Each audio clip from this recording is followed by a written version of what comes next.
নজর রাখবো ইডির মেগা তল্লাশিতে। সকাল থেকে যে ছবিতে আমরা নজর রেখে চলেছি লাগাতার রাজ্যের একের পর এক মন্ত্রী, বিধায়ক, প্রাক্তন পুর প্রধান তাদের বাড়িতে এই মুহূর্তে চলছে ইডির তল্লাশি এবং এবারের তল্লাশিতে নজিরবিহীন বাড়তি সতর্কতা ইডি আধিকারিকদের, বাড়তি সতর্কতা বাহিনী।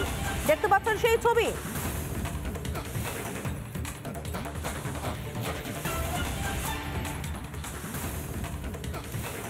এবং এই বাড়তি সতর্কতা যে ছবি দেখতে পাচ্ছেন, ডেপুটি কমান্ডার সিআরপিএফ তিনি নিজে গিয়ে সমস্ত জায়গায় টহলদারি চালাচ্ছেন এবং ভোটের সময় আমরা বিভিন্ন এলাকায় যে ধরনের টহলদারি দেখতে অভ্যস্ত, বিশেষ করে স্পর্শকাতর এলাকায় ঠিক যেন সেই রকম ভাবে টহলদারি চলছে। ঘন্টাখানেক পরপর রুট মার্চ চলছে এলাকায়।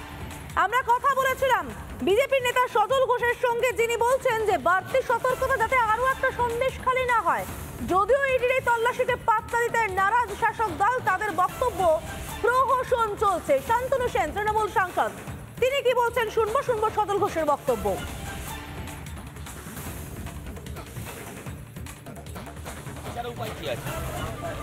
এই ছাড়া উপায় কি আছে? কারণ সরকার চেয়েছিল একটা হাঁসখালি হোক, কিছুতেই সিআরপিএফ সেই কাজটা করতে দেয়নি। সেই জন্য উচিত মাপ করবেন, একটা শীতলকুচি হোক সরকার চেয়েছিল, সেইটা যেহেতু হতে পারিনি তো ন্যাচারালি আরও অ্যাগ্রেসিভ হবে। অথচ রোজ ইডি মাথা ফাটবে এটা তো সম্ভব নয়। তাও যদি টিয়ার গ্যাস দিয়ে লোককে সরানো যায় সেই চেষ্টা। তৃণমূল বিরোধী চিত্রনাট্যের অঙ্গ হিসাবে তদন্তকারী সংস্থার তদন্তের নামে প্রহসন আমরা দেখছি, কিন্তু আজকে যেটা দেখা যাচ্ছে, তদন্তকারী সংস্থার সাথে কেন্দ্রীয় বাহিনী গিয়ে তার আশেপাশের সমস্ত এরিয়াকে যেভাবে ডমিনেট করছে, যেভাবে সাধারণ মানুষকে তাড়া করছে, কেউ বাজার যাচ্ছে, কেউ পাড়ায় দাঁড়িয়ে গল্প করছে, কেউ রকে বসে শীতের আমেজে রোদ পোয়াচ্ছে, তাদেরকে তাড়া করে সেখান থেকে তাড়িয়ে দিচ্ছে। এই জন্য মনে হচ্ছে যুদ্ধ লেগে গেছে।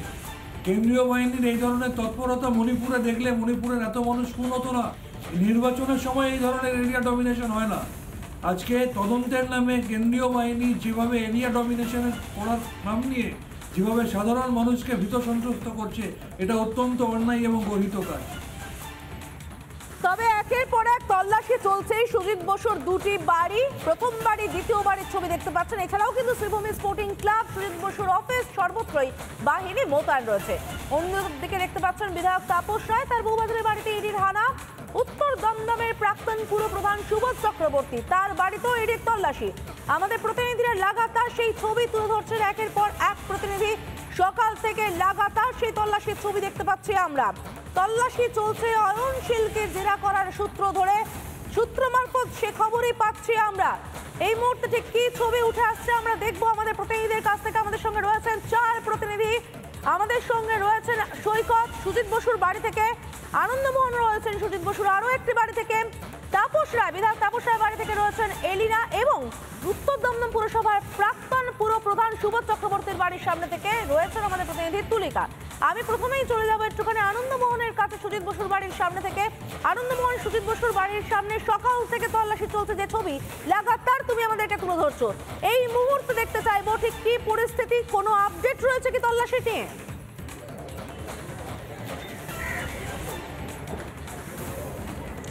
একেবারে সমাধিতা, তোমায় বলে দিই যে কিছুক্ষণ আগে ইডি আধিকারিকরা তারা কিন্তু প্রিন্টার মেশিন নিয়ে সুজিত বোসের যে পুরনো বাড়িটি রয়েছে সেই বাড়িতে প্রবেশ করেছেন, এবং যেটা জানা গেছে যে যারা আধিকারিকরা ছিলেন তারা কিন্তু ব্যাগে করে প্রিন্টার মেশিনটি নিয়ে এসেছিলেন।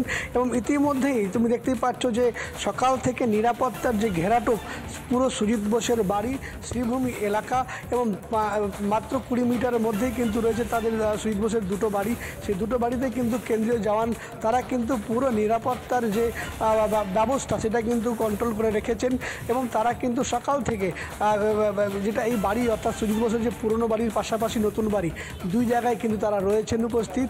এবং এইখানে কিন্তু প্রিন্টার মেশিন নিয়ে কিছুক্ষণ আগে, ব্যাগে করে প্রিন্টার মেশিন নিয়ে কিছুক্ষণ আগে ইডি আধিকারিকরা তারা এসছেন।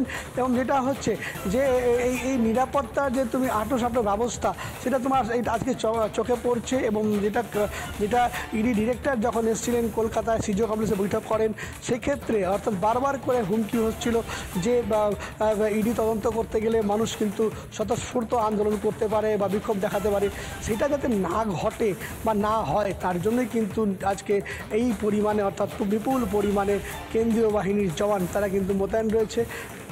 ঘটনার পরিপ্রেক্ষিতে রয়েছে বিধাননগর পুলিশও, অর্থাৎ যাতে কোনো রকম অশান্তি না হয় তার জন্য বিধাননগর পুলিশও কিন্তু আশেপাশে এলাকাতে রয়েছে। এবং এখানে কিন্তু ইতিমধ্যে তুমি জানো যে দেখো প্রায় 6 ঘন্টা অতিক্রান্ত, 6 ঘন্টা ইতিমধ্যে পার করেছে এই তল্লাশি অভিযানের। এবং ইতিমধ্যে প্রিন্টার মেশিন নিয়ে ঢুকেছেন ইডি আধিকারিকরা। এবার সেখান থেকে কী নথি উদ্ধার হয়েছে বা কী হয়েছে সেটা কিন্তু কিছুক্ষণ বাদে হয়তো জানা যাবে। তবে তোমায় বলে দিই যে দক্ষিণ দমদম পৌরসভায় যেটা হচ্ছে যে পৌর নিগমের যে দুর্নীতি হয়েছিল অর্থাৎ নিয়োগ দুর্নীতি হয়েছিল তার পরিপ্রেক্ষিতে ইতিপূর্বে কিন্তু দেখা গেছে যে নিতাই দত্ত যিনি সুজিত বোসের ঘনিষ্ঠ ছিলেন তাকে জেরা করা হয়েছে, তার বাড়িতে হানা দিয়েছিল ইডি। এবং যেটা হচ্ছে পাঁচু গোপাল রায় যিনি প্রাক্তন চেয়ারম্যান দক্ষিণ দমদম পৌরসভা, তার বাড়িতেও হানা দিয়েছিল ইডি। বেশ কয়েকবার তাকে সিজিওতে ডেকে জিজ্ঞাসাবাদ করেছিল এবং তার পরিপ্রেক্ষিতে তাদের কাছ থেকে পাওয়া তথ্য অনুযায়ী আজকে এই তল্লাশি অভিযান পুরো 68টি নিরাপত্তার ব্যবস্থার মধ্যে নিরাপত্তা বন্দোবস্ত করা হয়েছে এবং প্রিন্টার নিয়ে যাওয়া হয়েছে। আমরা নিশ্চিতভাবে নজর রাখবো পরবর্তী আপডেটের জন্য। এবার চলে যাবো একটু সৈকতের কাছে। আমাদের সঙ্গে ইতিমধ্যে অনুপম আমাদের সঙ্গে রয়েছে শ্রীভূমি স্পোর্টিং ক্লাবের সামনে থেকে, এবং একই সঙ্গে আমাদের যোগ দিয়েছে এলিনাও, এবং আমরা চলে যাবো রুমকিও যোগ দিয়েছে আমাদের সঙ্গে। আমি চলে যাবো অনুপম, প্রথমে সৈকতের কাছে চলে যাবো। সৈকত, দমকল মন্ত্রীর দ্বিতীয় বাড়ি, প্রথম বাড়ির ছবি আমরা দেখলাম আনন্দমোহনের কাছে, দ্বিতীয় বাড়ি থেকে কি ছবি উঠে আসছে, কি আপডেট রয়েছে? দেখো, দ্বিতীয় বাড়ির ছবিটা দেখাবো, পাশাপাশি প্রথম বাড়ি, দ্বিতীয় বাড়ি, সারাউন্ডিং এলাকা, সিকিউরিটি, টোটাল ছবিটা দেখাবো। আমি যেখানে রয়েছি এর ঠিক পেছনে এই যে বাড়িটি, এই বাড়িটি সুজিত বসুর আরেকটি বাড়ি আমি দেখতে পাচ্ছি। সেখানে সেন্ট্রাল ফোর্স মোতায়েন রয়েছে এবং রীতিমতো ঢাল তরোয়াল সহযোগে, ফাইবার স্টিক, ফাইবার ঢাল, হেলমেট সহযোগে রয়েছে। এটি সুজিত বসুর একটি বাড়ি। আরেকটি বাড়ি যে বাড়িতে সুজিত বসু রয়েছে তাকে এক্সামিন করা হচ্ছে, সেই বাড়ির চিত্রটা দেখানোর চেষ্টা করব। এই যে আরেকটি বাড়ি, সেই বাড়ির সামনেও সিআরপিএফ কেন্দ্রীয় বাহিনী রয়েছেন লোকাল অ্যাডমিনিস্ট্রেশনের আধিকারিকরা, লেকটাউন থানার তরফ থেকে একটি বিশাল ফোর্স রয়েছে, আইসি নিজে রয়েছেন, ডিসি বিধাননগর তিনি রয়েছেন, এবং আমি যে চিত্রটা দেখাচ্ছি তার পেছনের চিত্রটা দেখানোর চেষ্টা করব। মহিলা পুলিশ রয়েছে। সব মিলিয়ে নিরাপত্তার কোনো ধরনের গাফিলতি না কেন্দ্রীয় বাহিনী না স্থানীয় প্রশাসনের তরফ থেকে কোনো ধরনের নিরাপত্তার কোনো ধরনের গাফিলতি রাখা হচ্ছে না।